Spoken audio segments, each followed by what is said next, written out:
Crystalline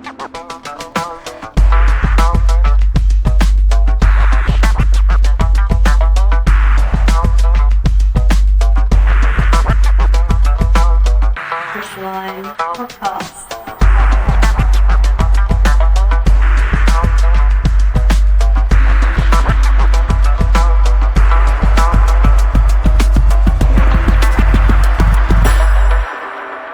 Crystalline Podcast. Conversations to inspire. Hello and welcome to the Crystalline Podcast. Inspirational conversations with extraordinary folk. This week we sat down with none other than Dr. Stephen Hopwood. Enjoy. Alrighty. Okay, welcome. Today I have the pleasure of speaking with Dr. Stephen Hopwood, a pioneering holistic physician and acupuncturist whose work bridges the gap between conventional medicine and natural healing. Dr. Hopwood is the founder of the Arcturus Clinic in Totnes, where he has been dedicating his years to providing healthcare, particularly supporting those with chronic health conditions, with extensive training both in Western medicine and traditional Chinese medicine. He brings a truly comprehensive perspective to healing.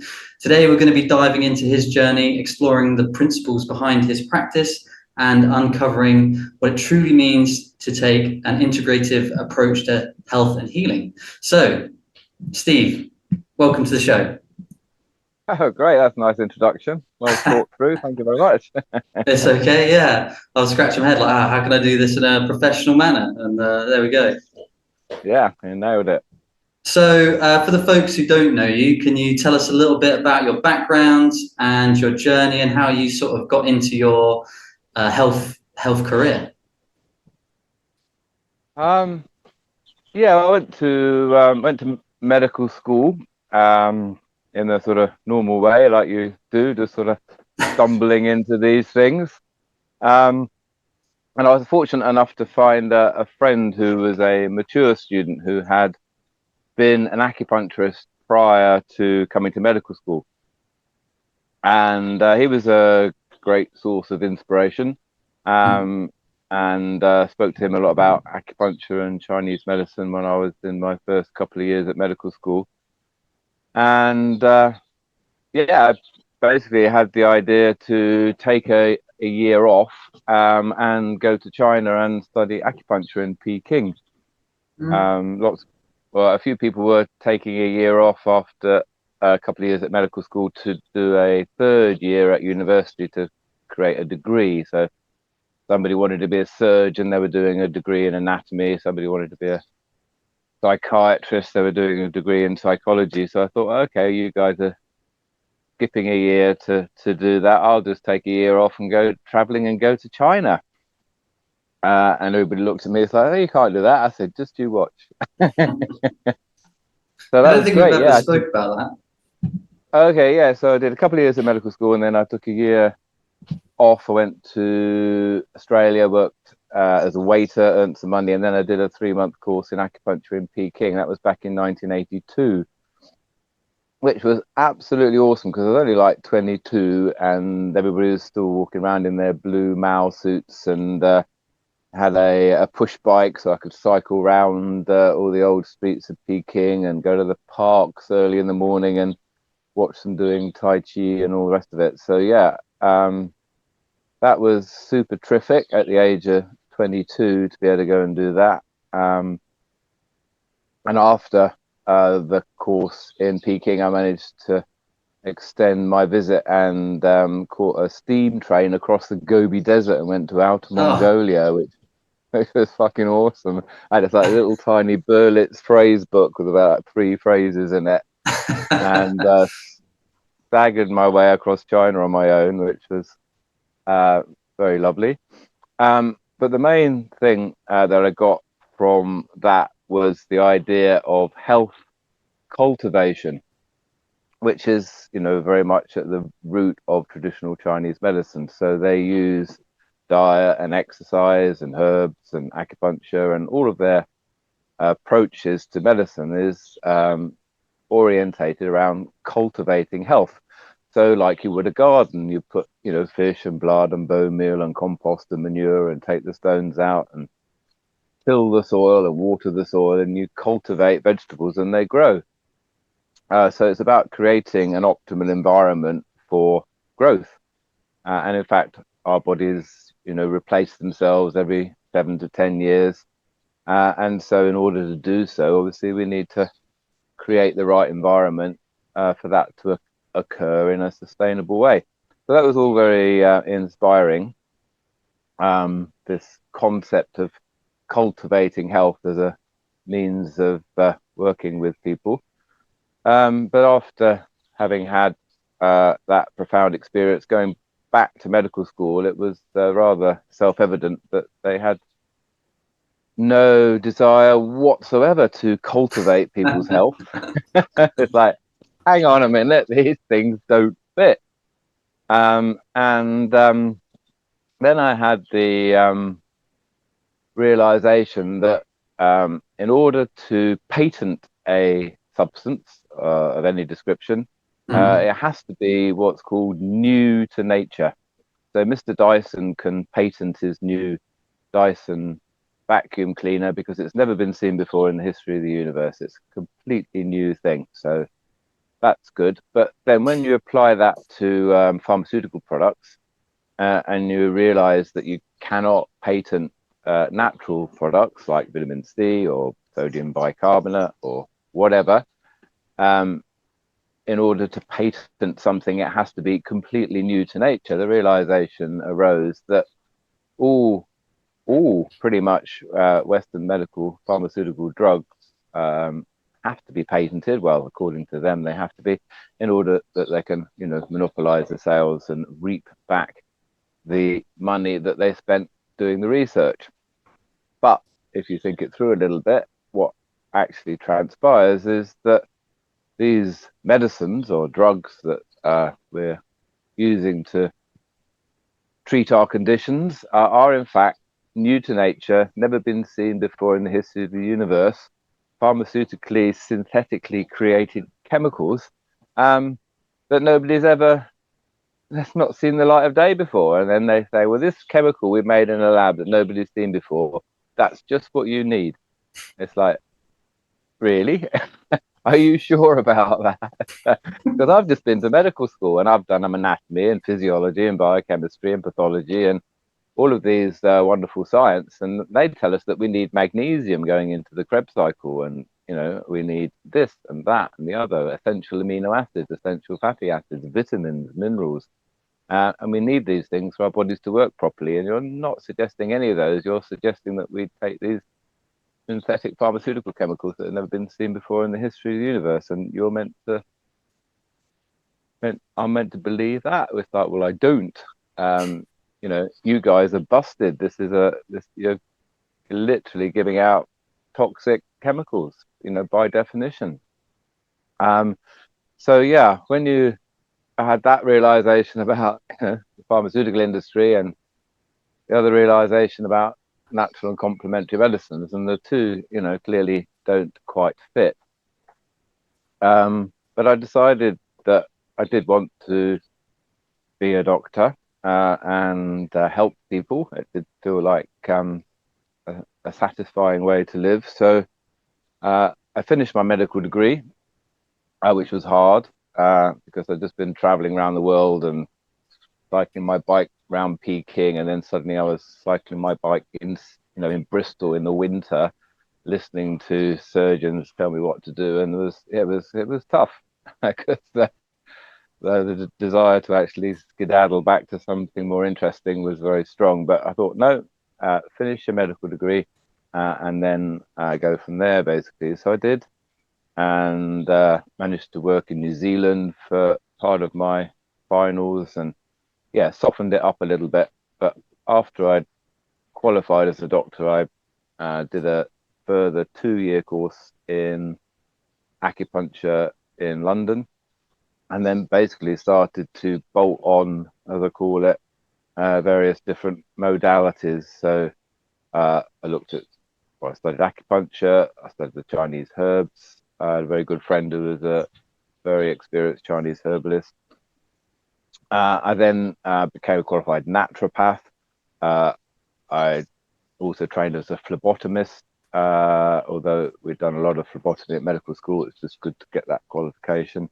And then in recent years, I've also done what's called my cosmetics training. So basically, this enables me to do intravenous and intramuscular vitamin infusions like vitamin C and B12 and all the rest of it. So yeah, it's taken quite a while in a sense to do all of the various qualifications and things to get to the point of being a proper holistic doctor. But we've reached that point now. We do comprehensive blood tests.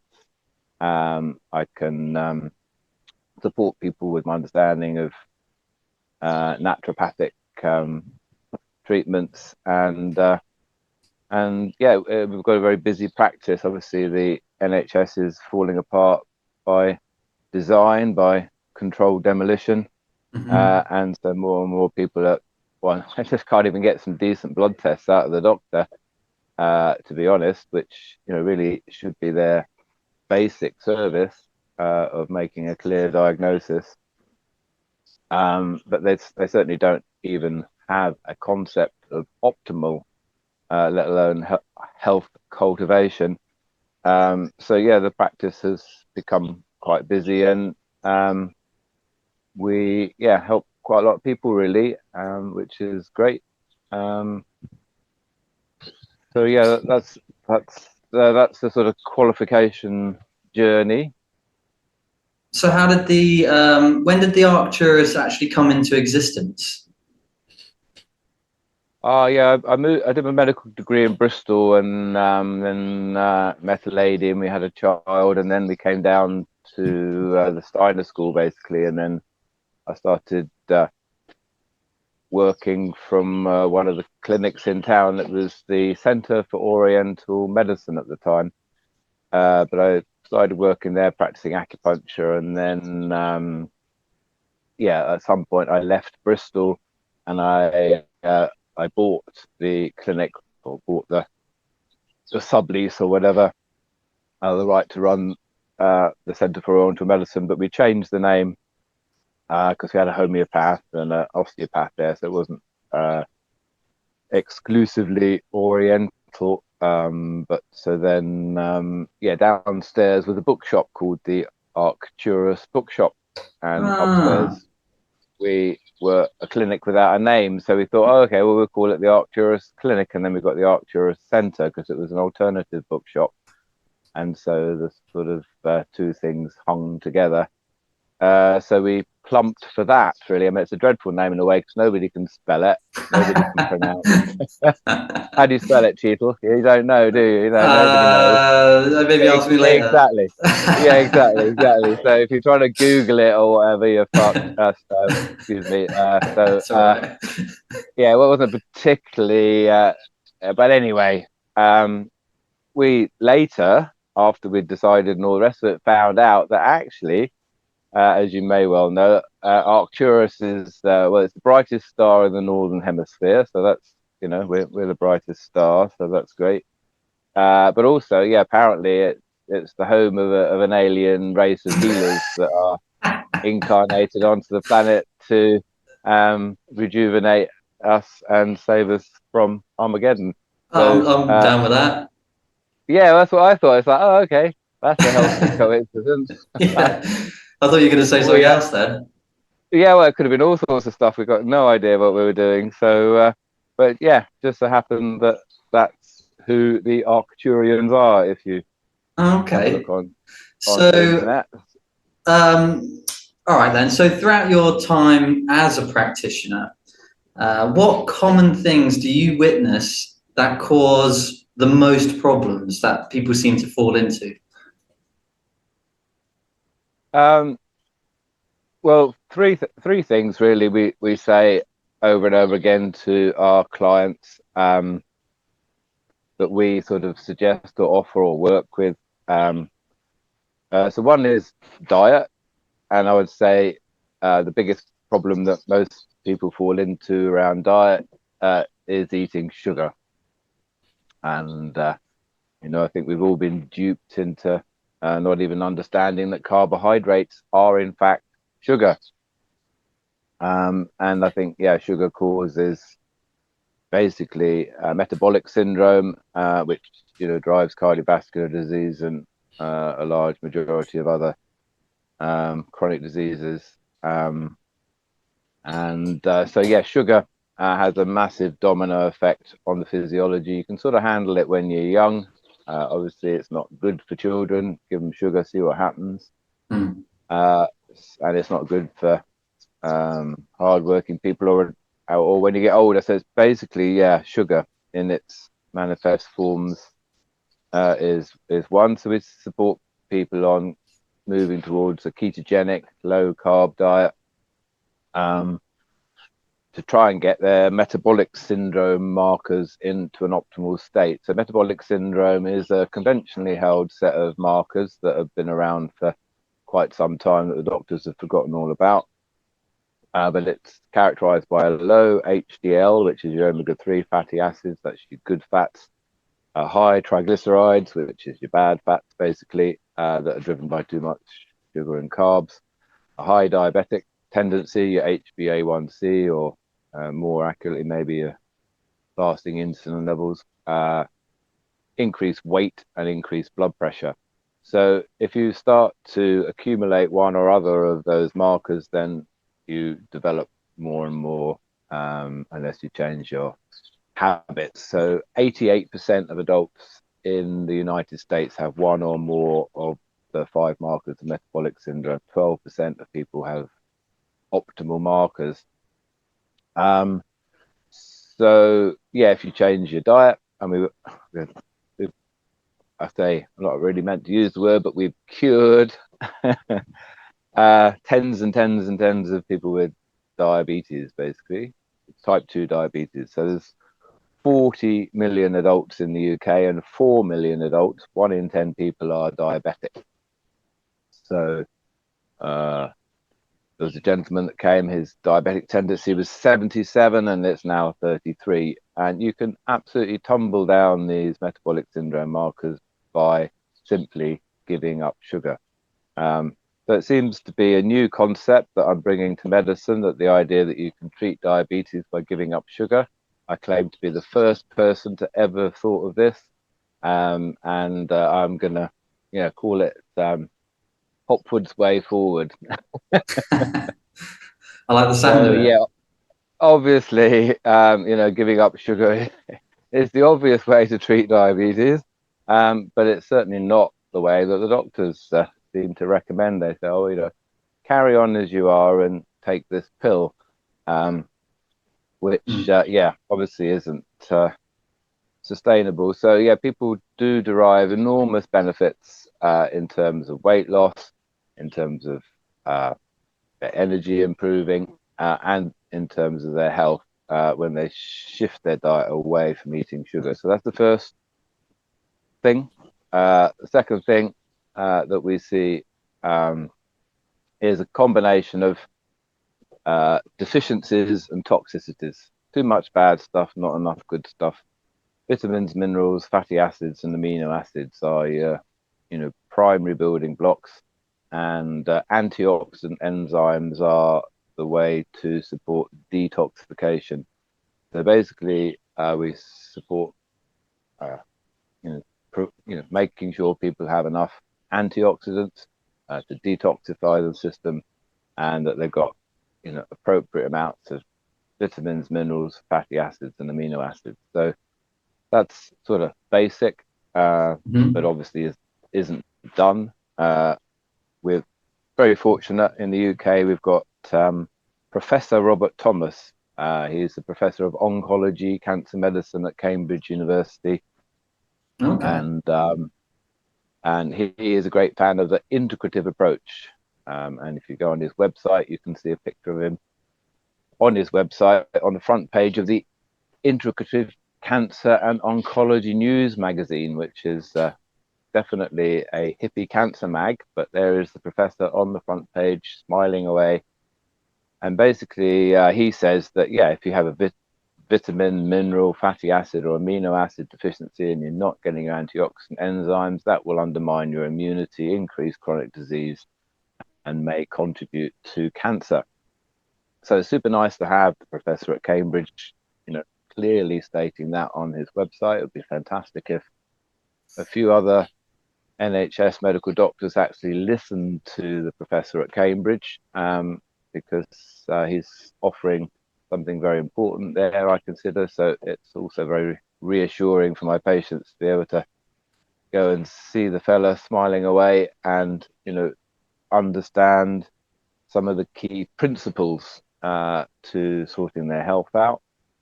And that's also what we try and do, is work with what we call principle, practice, perfection. So unless you understand the principle, then you really shouldn't be engaging in the practice. I like that.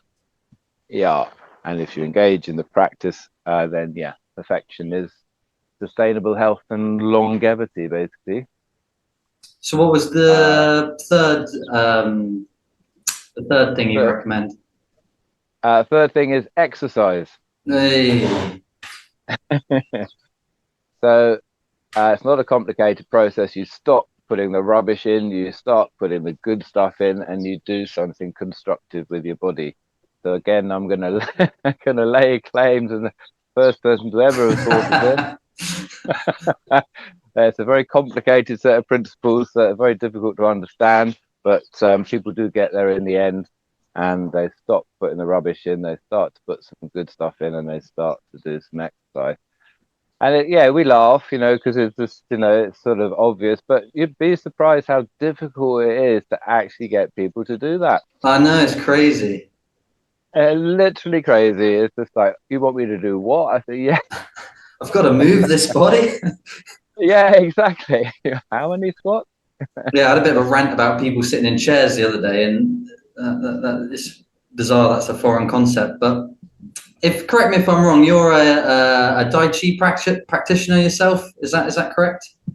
I'm very fortunate to have. When I went to China, it was very inspiring, and when I came back from China to medical school, I knew that I was going to need some serious help to get through medical school, and I was very fortunate to come across a very excellent Tai Chi teacher who just moved to Bristol, so I was one of his first students. So the dog's been attacked by a bee. So do you do that most days? Most days, not every day. Sometimes I get to work at 8:30 and leave at 6:30, so there's not a lot of time always. But the weekends is good.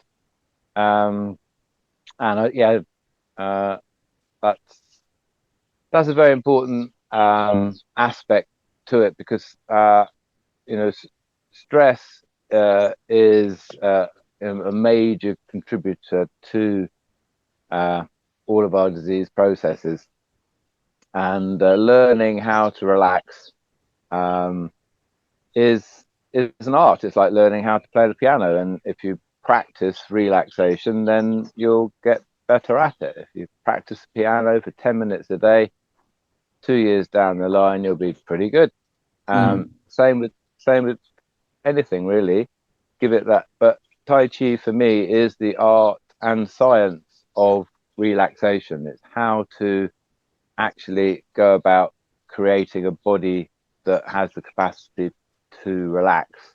But that's a whole nother story. I could No, I love it. Yeah, that's an interesting perspective on it, actually. So I looked on your website, and you've got these holistic health foundations, 12 health commandments. Are you still going on those as well, or have you distilled it down to these 3 now? Well, I mean, that's a sort of expanding it a little bit, but 3 is about as much as most people can count, really. So you start giving them 12 and they'll spin out. But 3 is a good number. Okay, I see.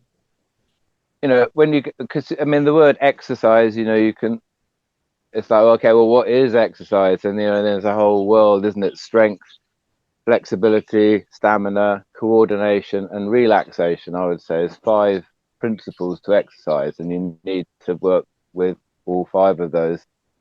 If you only work with 4 and you don't relax, and you go down the gym, you see these guys pumping, get themselves seriously stressed out. You're just building stress into your body, and that's not healthy. So we could look at that a bit more. I wouldn't mind sharing some of the principles from my perspective of Tai Chi, which I think aren't. Yeah, I'd love to go down that. I'd love to go down that route. Yeah, we could do that, because I was very fortunate to have a good teacher, and I felt I was taught Tai Chi properly. And then when I start to go to other people's classes and look online and look at all these people, and I think, hang on a minute, you're not really teaching people how to practice Tai Chi. It's you're skirting around, and you look at like the Chen Manching videos and all the rest of it, you can't see what the fuck he's doing. You got no idea. But so anyway, I'll try and explain from my point of view. So, yeah, it'd be good to have a chat with you particularly about it, because you're not unfamiliar with these sorts of things. But basically, there's a connection, from my understanding, between 5 elements and Tai Chi. So the first element, in a sense, is winter, which is water, and that's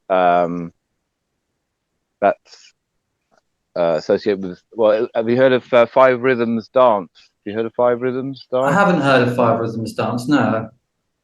Some friends of mine got into it. Anyway, it connects in with that. But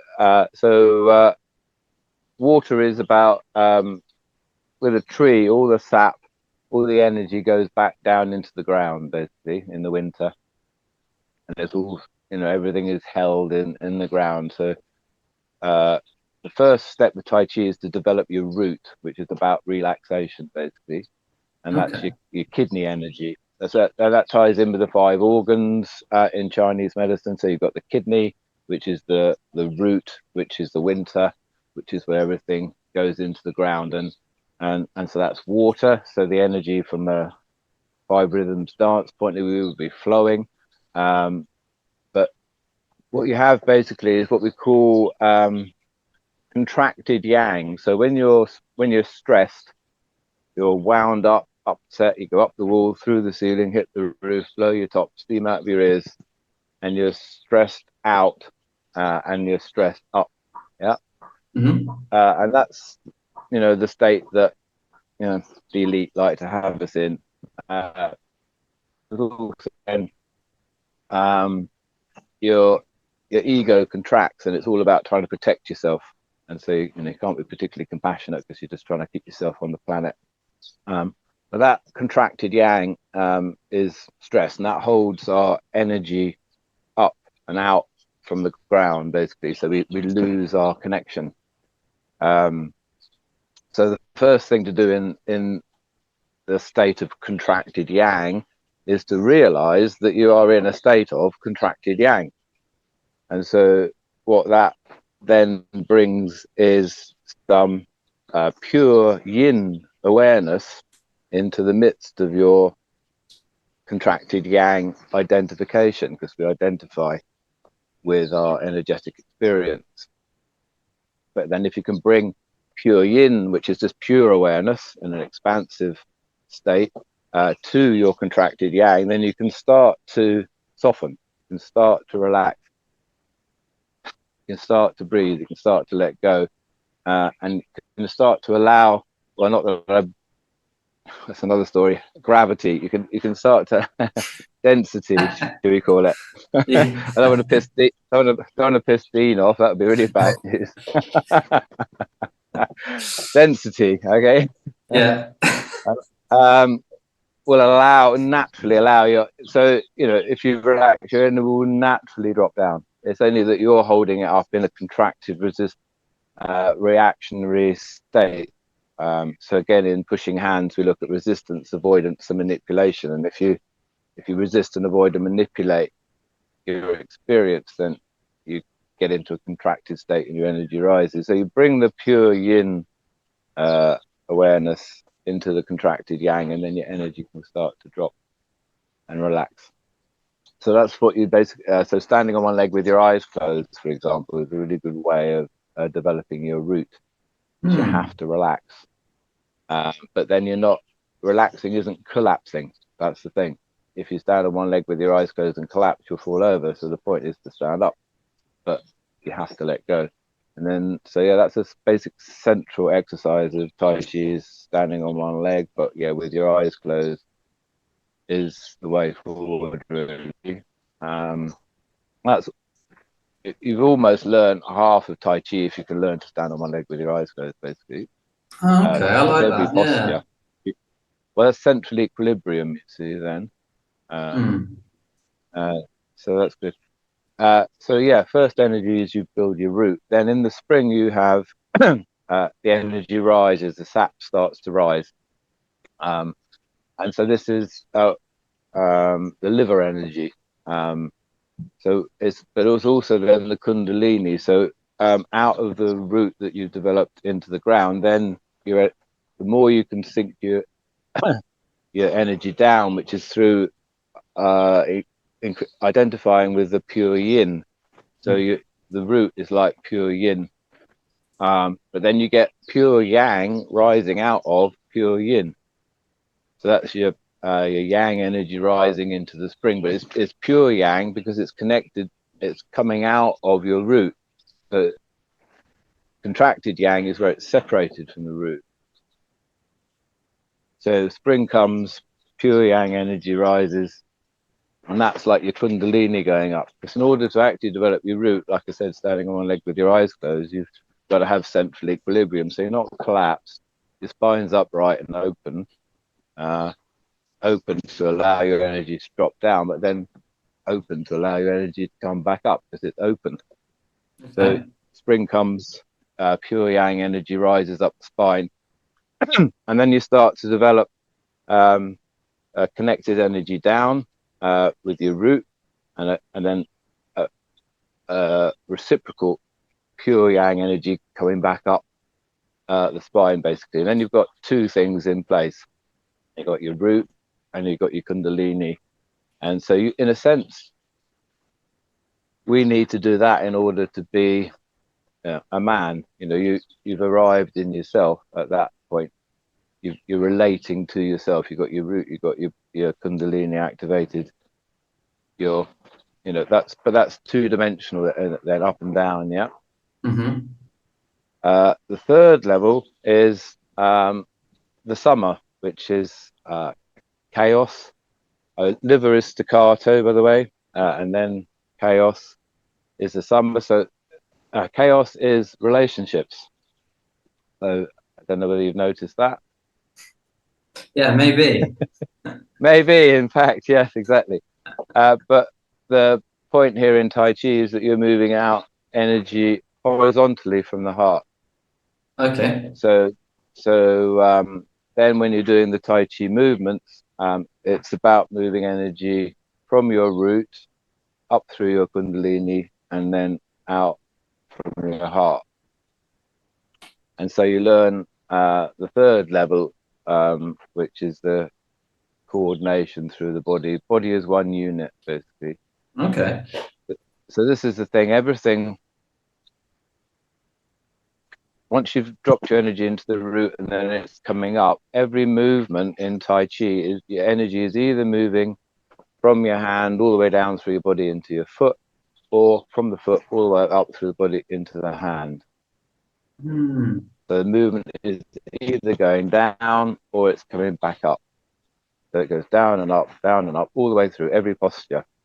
And every posture is coordinated with the breath. So when the energy comes up and out, you're breathing out.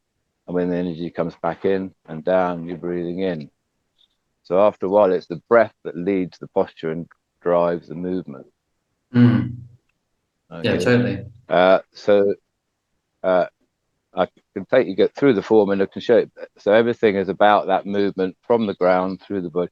So you shouldn't instigate any movement from your upper body You shouldn't be moving your arms separately from the rest of it, because as soon as you do, you're having to involve, locally orientated muscle groups in some sort of subconscious decision-making process. And the whole idea is, again, that will all bring your energy up. So when you start to let go and the energy goes down, the energy has to come up through, because if you start to do independent, staccato, localized movements, then you destroy the whole body connection, which is what it's all about developing. Yeah.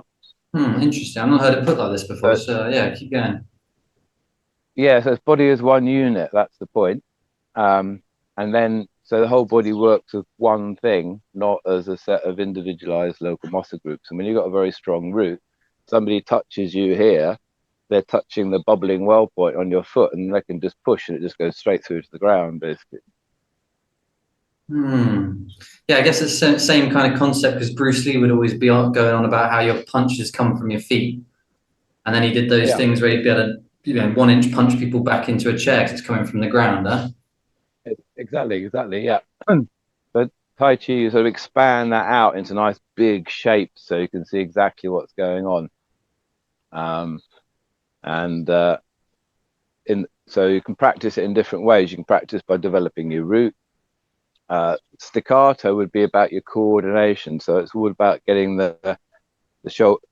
You can teach Tai Chi on one level by, you have to be shoulder width, 70% of your weight here, your hips are facing forward. Then the next posture, the weight's 50-50, then your hips at 45 degrees, and then your hand should be at this point. So it can go through in a very, very staccato manner, and you should, at each point in the form, your body should be in this position. But then once you know how to do that in a staccato manner, then you have to get the flow, so it's actually coming through from the ground. Got you. So it's like learning all the key frames and then putting it as a film. Exactly. Yeah, exactly.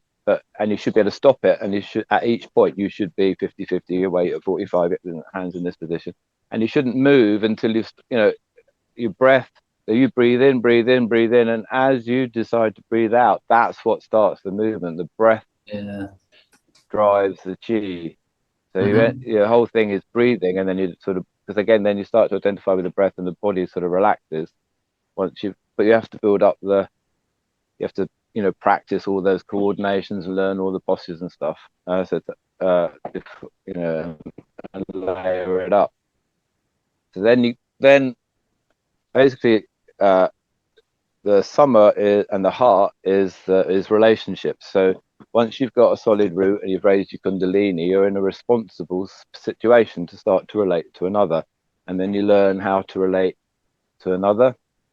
Then September, when you've got Harvest Festival, that's the fourth level, which is the spleen, which is that's like the goal, that's reaping the harvest. Basically, you've got your root, you've got your kundalini, you've learned how to relate to a woman and other people by not overextending and by not collapsing, and how to yield and hold your line, and so you can move correctly in that plane. And then you move to the community, basically, where you take that energy and when you're practicing in the form, then you're aware of everybody in the room rather than just what you're doing. You place your energy in the room.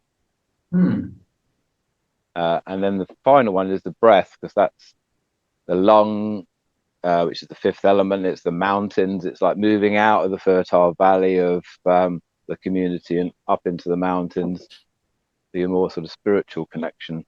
But that is where you focus on the breath.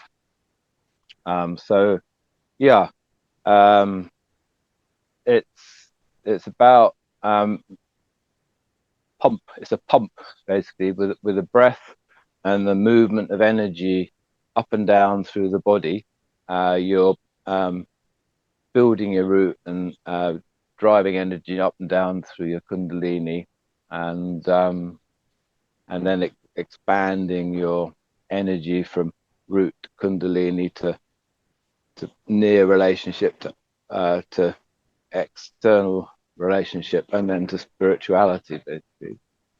So you mentioned at the start that you've seen a lot of people sort of practicing Tai Chi incorrectly or maybe on a surface level or something. So for those listening that maybe have never tried it, what would you say either they should look out for in a good teacher, or would you recommend something online or a place to start kind of thing? Yeah, a friend of mine, Angus Clark in Oakhampton, he's very good. Teaches in Exeter. He studied with Alan Peck, and he has a similar five element system, which seems to resonate with my point of view. Angus Clark, he's a good teacher. I just do my own thing now, really. But yeah, when I get rid of my cafe, which is the other story, I'm gonna get back into teaching Tai Chi because I want to share this. But the Tai Chi is about yin and yang, which is about the yin is returning to the earth, and the yang is the manifestation. And so the basic thing is that every posture, the energy should either be returning into the ground or coming from the ground back out into expression. And if you coordinate each movement with the breath, and it's out breath when you issue and in breath when you root, then the whole body starts to work as one unit. And that is what Tai Chi is about. It's Tai Chi Chuan. It's called the supreme and ultimate form. And if your body works as one unit, that's the supreme and ultimate form. That's everything's connected. And it's so good for health because you have to relax, you have to open up all these meridians and make all these other things, and you can practice a lot of the principles of relaxation and coordinate in your body to build an energetic system that then helps emotionally and mentally and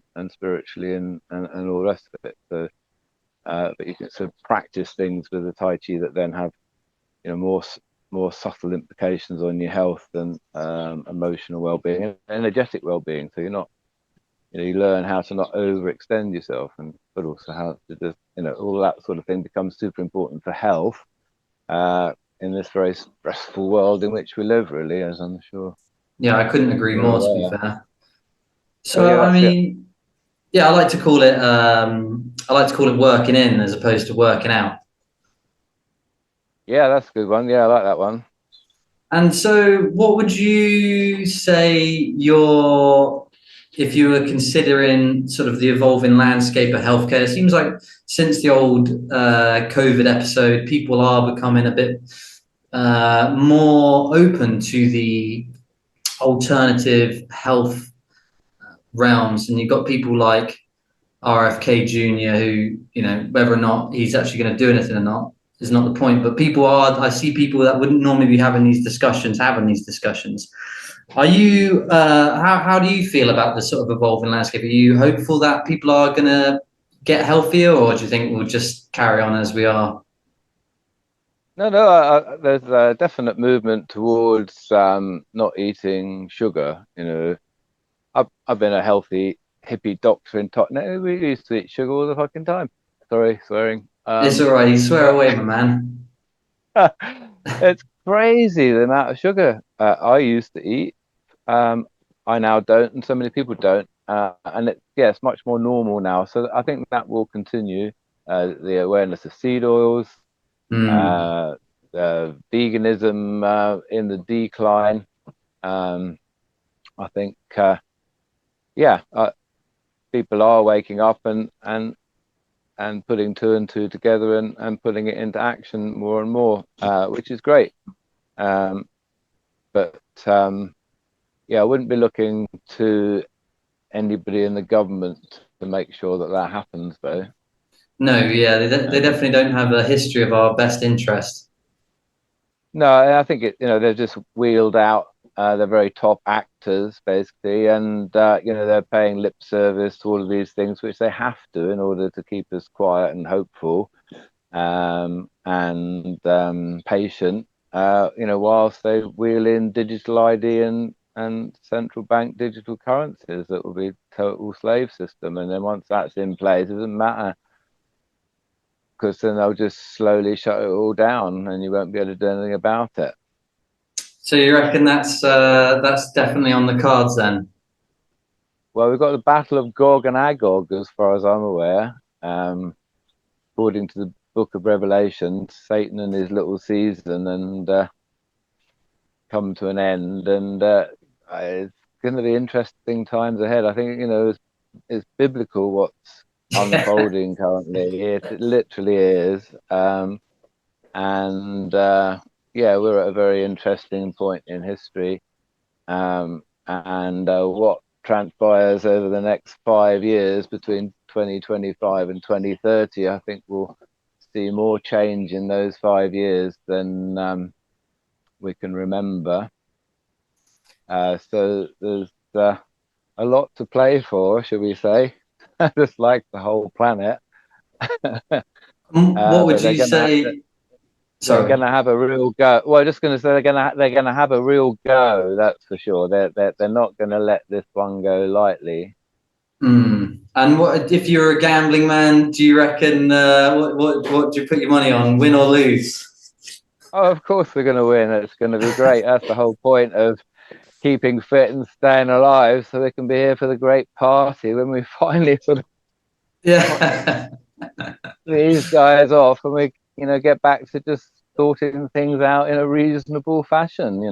Yeah, I like that. I mean, Jess and I were just talking yesterday about how I think the best thing people can do is stop consuming any of their chemicals, getting themselves healthy, because then at least when you're doing the internal work and you're not consuming and you're cleaner, you become more of yourself, and then these things become more apparent. So I think that's kind of the main thing I'm pushing for is less like, I can't convince anyone of my political opinion, but I'll tell someone if they ask. But if I encourage people to be healthier, then the truth becomes more apparent. That's kind of where I'm sitting at the moment.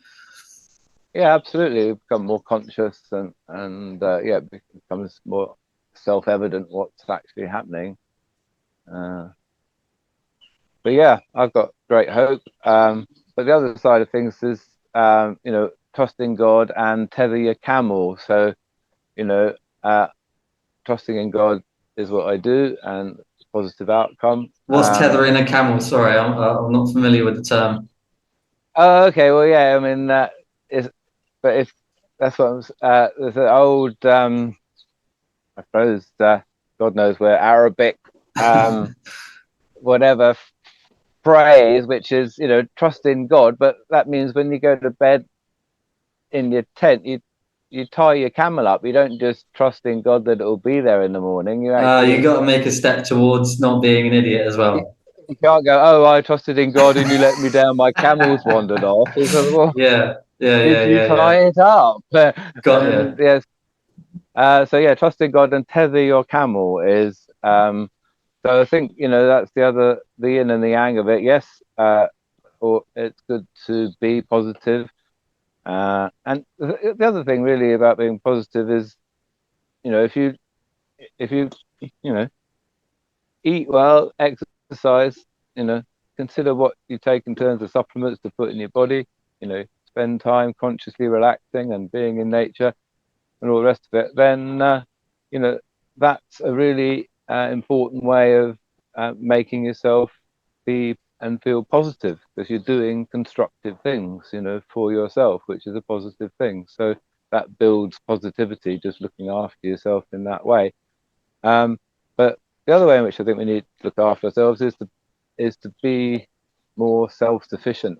And I'm very fortunate having land here. So I've got 27 acres that my family owns, and we've got pigs and sheep and taking out deer and wild boar on the land. And that's, feeding me and my family with proper meat, basically. And if you can work towards that situation I'm fortunately in, then I would highly recommend it, because we may have to go through a transition period where things are not quite as they were before, and suddenly feeding yourself can become quite a thing, really. So I think Yeah, I think you might be right. We were, yeah, again, we were talking about this yesterday. I think like the whole health thing is almost like uh, it's like a prerequisite for the good stuff. Like it's fundamental. Like we can't go on and do the actual really important stuff if you're still coughing and spluttering and eating goodness knows what, you know. So I think once people have done that, then we can start looking at building like better systems that are better for everyone and less dependent on the hand that feeds us, as it were. yeah, it's all about building those systems. I absolutely agree. And the other thing that I think is important is what I call rally points. Oh yeah, So yeah, there needs to be places where people can come when they have certain points of view and understanding, so that it's easy for those sorts of people to meet up and connect, basically. like a fire or Um, something. well, yeah, that's exactly right. So in Totnes, we created a fire circle, as you know, down by the woods on a Friday night. That's just started up again last week after our winter break. So that's good. But also, yeah, I set up a newspaper stand in the middle of Totnes. Fortunately, I run the cafe and clinic there, and right next door is this most opportune little park. So yeah, we've managed to sort of occupy the park really under the tree in the middle of Totnes every Saturday for 3 or 4 years now. I don't even know how long. They tried We're there. the duvet man tried to hustle in on that. I noticed a couple of times. Yeah, the duvet man. Yeah. We've had all sorts of attacks, but we're there, super strong, and they've sent officers and police and all sorts of stuff. But we know the police, so yeah, we've had to write a piece of A4, we've been helped by people that know what's what about the difference between the private and the public, and our human rights, which are UN rights, which are in the public, but our unalienable rights in the private is what we're basically executing in the park there, which is reflected in the UN public human rights of free speech and freedom to assembly and freedom of information and etc. So yeah, we've had to get quite a document together to explain our situation, and that seems to have done the trick. They've just gone completely quiet. Basically, we've challenged them. I said, he who makes the claim, requires to Burden provide of the evidence, proof. or otherwise he in fact himself becomes a criminal. And so if we've asked us, which of our unalienable rights are we breaching or whatever, and yeah, they've backed right off, which is nice. It's also great because somebody pitches up, you can just give them one of those, and it saves quite a lot of conversation, basically. Yeah, So I'd be interested in seeing that. I last night had a conversation with a guy that I seen an advert in the back of the light over Christmas called the trustworks.co.uk. I don't know if you've seen that advert. It's like a blue fox on it. And okay, yeah, it's all about setting up private trust. And I contacted him in Christmas and I said, look, I'm going to be in Thailand. I won't have this English phone number. Can you like WhatsApp or email me? And eventually he emailed me and I spoke to him last night. Super, super knowledgeable guy on all things private. And he's got like a really well-written trust that he can put up for people. So I'm going to go down that route because I don't fancy Keir Starlin having a single penny of that's not his, basically. yeah, no, it's all the whole thing's a pack of cards, isn't it? So, Well, Steve, I appreciate your time today. I'm going to allow you to go and do your cycling, which you kindly postponed for me. So enjoy the sun. Yeah, no, it's fantastic. Yeah, I've been getting out every weekend now. Last 7 weekends, I've managed to do it for a 2-hour cycle ride in the forest with my dog. I've got a wicked Cannondale, which is excellent. And yeah, the hills are super steep, but it's really good. I think I'm almost at my happiest in the forest with my dog and my bike, and right on the edge of my cardiovascular capacity going up those hills is just like can't be beaten. So I highly recommend that for anybody that hasn't got anything else better to do. Perfect. All right. Well, thank you very much. I'll speak to you soon. You're welcome. Thank you, Cheetle. Ciao for now. Bye for now.